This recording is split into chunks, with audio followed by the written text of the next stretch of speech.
Halo, saya mahasiswa Universitas Cendrawasih. Saya atas nama ini Yulia Syaraiwamia. Saya akan menjelaskan tentang Pisces atau ikan dan amfibi atau katak dari mata kuliah taksonomi vertebrata. Pengertian Pisces. Pisces merupakan salah satu bagian dari vertebrata yang hidup pada habitat air. Nama Pisces diambil dari kata Latin. Ichthys juga berarti ikan dan ichthyologi adalah ilmu yang mempelajari tentang ikan. Pisces mempunyai jumlah yang sangat melimpah. Saat ini ada sekitar 32.000 jenis ikan di dunia. Bukti fosil ikan menunjukkan bahwa ikan telah ada di bumi selama sekitar 530 juta tahun yang lalu. Berbagai jenis ikan di dunia tersebar dalam berbagai habitat seperti laut, sungai, payua, dan habitat lainnya. Ikan mempunyai fungsi yang kompleks baik fungsi ekologi, konservasi maupun fungsi mendukung berkelanjutan hidup manusia sebagai bahan pangan. Ciri-ciri umum Pisces mempunyai sirip untuk bergerak atau sirip dada, punggung, perut, anal, dan ekor. Dapat berkembang biak secara ovipar, ovovivipar, atau vivipar. Mempunyai endoskeleton, bernapas dengan insang, memiliki sisik yang licin atau belendir. Peredaran darahnya tertutup tunggal. Klasifikasi Pisces. Pisces dibagi ke dalam 3 kelas, yakni Agnatha atau ikan tidak berahang, Chondrochytices atau ikan bertulang rawan, serta Ocytices atau ikan bertulang sejati. Yang pertama, Agnatha atau Cichostolomata. Tidak memiliki rahang dan sisik, tubuh panjang silindris, umumnya terdapat di Eropa dan Amerika Utara. Rangkanya terbentuk dari tulang rawan, jantungnya beruang dua, yaitu belut laut. Selanjutnya ada Chondrochytias atau ikan bertulang rawan. Ciri-ciri khususnya mempunyai sirip berpasangan, lubang hidung berpasangan, jantung berdonggrua, rangka yang terdiri dari tulang rawan dan bukan tulang sejati, dan memiliki mulut yang terletak di bagian bawah dengan lidah dan rahang, yaitu ikan hiu. Selanjutnya Ocytices atau ikan bertulang sejati. Ciri khususnya mulut terletak pada ujung interior kepala, mempunyai operselum atau tertutup insang yang berfungsi sebagai penutup.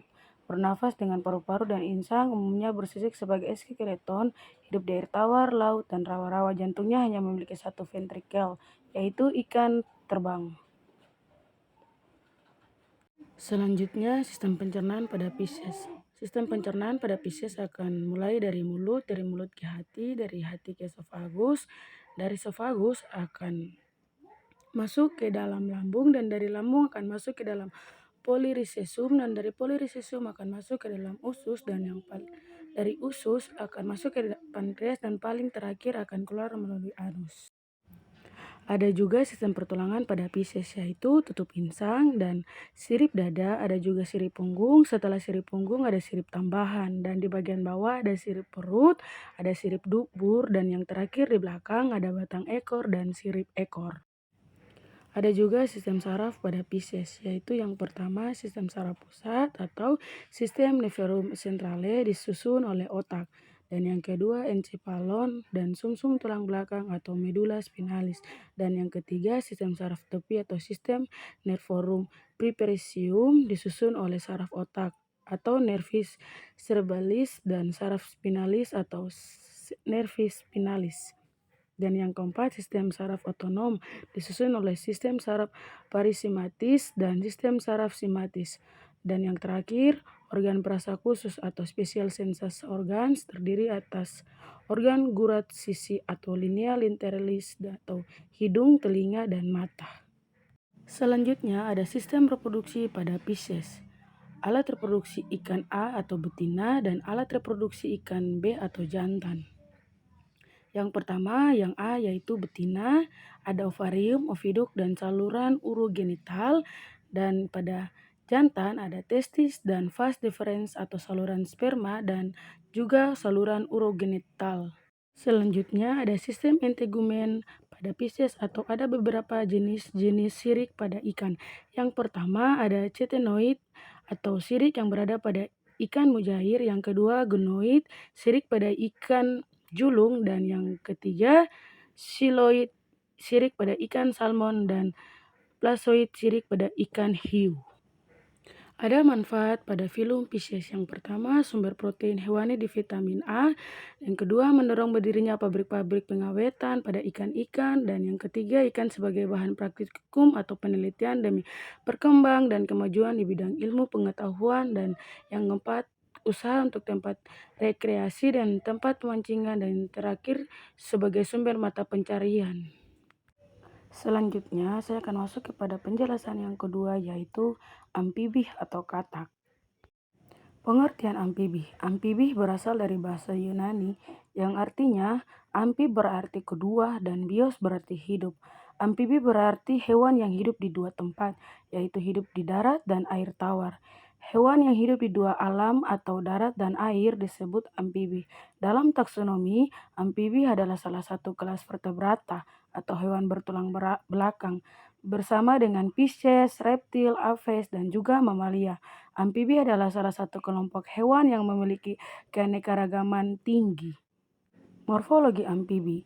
Morfologi amfibi secara umum ciri-ciri katak seperti warna kulit dan tidaknya kantung suara, lipatan kulit, selaput renang, dan kulit luar yang tipis, lembab, dan licin. Amfibi memiliki kulit berganula yang halus tanpa sisik dan dua pasang tungkai atau berkaki empat. Anatomi amfibi. Anatomi amfibi adalah kelas hewan yang terdiri dari katak, salamander, dan sesilia. Mereka merupakan tetrapoda, tetapi sesilia dan beberapa spesies salamander tidak memiliki ekstremitas atau ekstremitas mereka sangat mengecil. Sistem respirasi amfibi. Perkembangan paru-paru pada hewan amfibi masih dalam tahap primitif dan belum berkembang sempurna. Kebanyakan amfibi menggunakan kulitnya untuk bertukar gas dari air atau udara, dan jenis pernapasan ini adalah pernapasan kulit. Kulit organisme ini dijaga kelembapannya dengan mengeluarkan sekresi dari kelenjar yang terletak di kepala, badan, dan ekornya. Katak memiliki sistem pernapasan saat mereka hidup di darat dan juga di air, tetapi beberapa spesies hanya mengandalkan sistem pernapasan kulit. Pada tahap larva atau berudu katak, mereka memiliki insang untuk bernapas. Misalnya katak berupa paru-paru, kulit, dan insang. Pada stadium larva, yaitu berudu, hewan ini bermanfaat dengan insang luar. Insang luar berupa 3 pasangan lipatan-lipatan kulit yang banyak mengandung pembuluh-pembuluh kapiler darah. Sistem pencernaan pada amfibi atau katak yang berawal dari mulut akan ke kerongkongan, dan dari kerongkongan akan turun ke lambung, dan dari lambung akan ke usus, dan yang paling terakhir yang akan keluarkan pencernaannya yaitu kloaka. Selanjutnya, sistem ekresi amfibi. Alat ekresi utama pada katak adalah sepasang ginjal atau opisthonephros. Zat sisa yang diambil oleh ginjal akan disalurkan melalui ureter menuju ke kantong kemih yang berupa kantong berinding tipis yang terbentuk dari tonjolan dinding kloaka. Fungsinya untuk menyimpan urin sementara. Pada katak jantan, saluran ginjal dan saluran kelaminnya menyatu, sedangkan pada katak betina tidak. Katak menyesuaikan diri terhadap kandungan air sesuai dengan lingkungannya dengan cara mengatur laju filtrasi yang dilakukan oleh glomerulus sistem portal renal yang fungsinya untuk membuang bahan-bahan yang diserap kembali oleh tubuh melalui glomerulus. Selanjutnya ada sistem saraf amfibi. Sistem saraf amfibi dibagi menjadi sistem nervus centrale atau encephalon dan medulla spinalis, serta sistem nervus peripherum. Pada amfibi, encephalon atau otak dan medulla spinalis atau sumsum tulang belakang yang dilindungi oleh tengkorak dan ruas-ruas tulang belakang dibungkus oleh dua lapisan disebut dureter dan pipemeter. Batasan dengan jaringan saraf di antara dua lapisan tersebut terdapat spatium subderale dan cairan cerebrospinalis. Otak tengah atau mesencephalon pada amfibi sebagai pusat penglihatan berkembang lebih baik sehingga amfibi memiliki penglihatan yang baik. Medulla spinalis merupakan lanjutan dari medulla oblongata, berjalannya di dalam sinalis medullaris dan columna vertebrata. Di caudal ini berakhir sebagai benang tipis, film terminale yang sudah tidak mengandung elemen-elemen saraf yang terdapat dalam vertebrata ruang intercaudal yang disebut orsistile.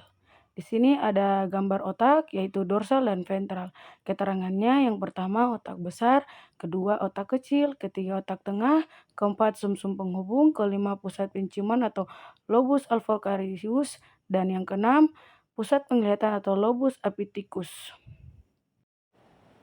Sistem reproduksi amfibi. Kebanyakan hewan amfibi umumnya memerlukan air untuk berkembang biak, namun ada pula bertelur di darat. Makhluk yang bertelur di darat ini telah mengembangkan berbagai adaptasi untuk menjaga kelembapan telurnya. Beberapa amfibi bahkan dapat bertahan hidup di air payau. Namun hingga saat ini belum ada bukti bahwa amfibi manapun bertelur di kondisi laut murni. Cara perkembangbiakan katak. Katak betina akan mengeluarkan sel telur yang sudah dibuahi oleh sel sperma jantan melalui kloaka. Katak dewasa dapat menghasilkan ratusan telur dalam sekali berproduksi. Sel telur betina yang berhasil dibuahi akan membentuk sigot yang kemudian akan tumbuh menjadi embrio. Selanjutnya, 3 jenis perkembangan lain yang terjadi pada amfibi adalah perkembangan interna, perkembangan langsung, mekanisme pada spesies seperti salamander perak. Inilah penjelasan yang terakhir untuk amfibi atau katak. Mohon maaf jika ada kata-kata yang kurang jelas dalam penjelasan tentang Pisces dan katak. Mohon dimaafkan. Terima kasih.